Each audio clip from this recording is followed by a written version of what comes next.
baolinfo.net, site d'information générale, baolinfo.net,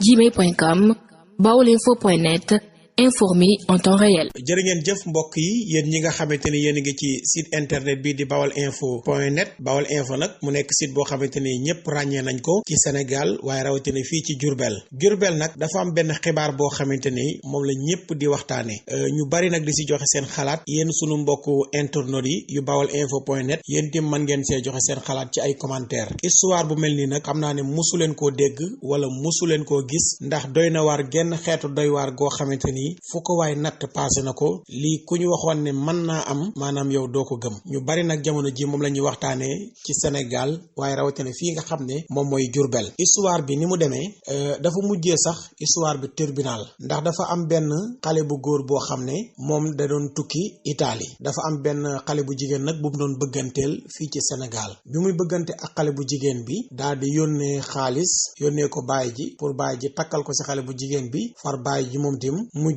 takk xale bu jigéen bi ci xaalis bi ko doom ji yónnee woon doom ji nag moom Ibou Gala Dioum la tudd ay atam toll ci ñeent fukki at ak ñaar maanaam 42 ans mu nekk émigré doon dund fi nga xamante ni nag moom mooy Italie maanaam depuis 2002 la fa demoon moom Ibou Gala Dioum moomu nag mooy yóbbu baayam ci kanamu yoon baayam mi ngi tudd Modou Dioum ay atam weesu na juróom benn fukki at lii nag mbir mu doy waar la ndax Ibou Gala Dioum moomu moom ak xale bu jigéen bi Ulay Sañ la tudd maanaam salon de coiffure ci la nekk depuis 3 ans nag xale bu góor bi xale bu jigéen bi ñoo ngi dund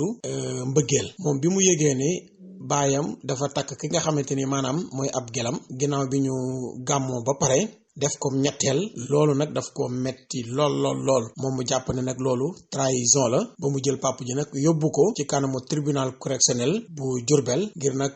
abus de confiance mu nekk mbir moo xamante ni mbir mu doy waar la presse bi xëyee ko tey am na benn quotidien laas sax boo xamante ni tey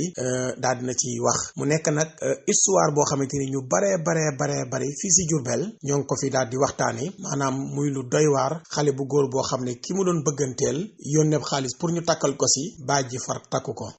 xam naa mbir mi daal doy na waar mais nag danañ leen ko daal di toppal waajuru xale bu jigéen bi ñoom bu doon yëgoon nañ ne seen doom ma ngi génn ak ki nga xamante ni tey moom mooy émigré bi est-ce que danañ ko may baayu émigré bi loolu question la boo xamante ni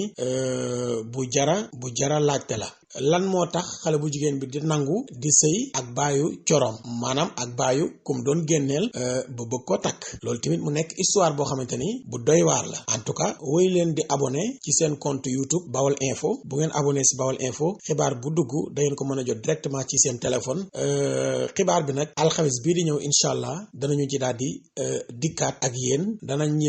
fas yéene tamit jokkoo ak émigré bi ci seen site internet bi de baolinfo.net mbir mi nag xewee fii ci Diourbel jërë ngeen jëf jàmm ak jàmm. baolinfo.net, site d'information générale, baolinfo.net,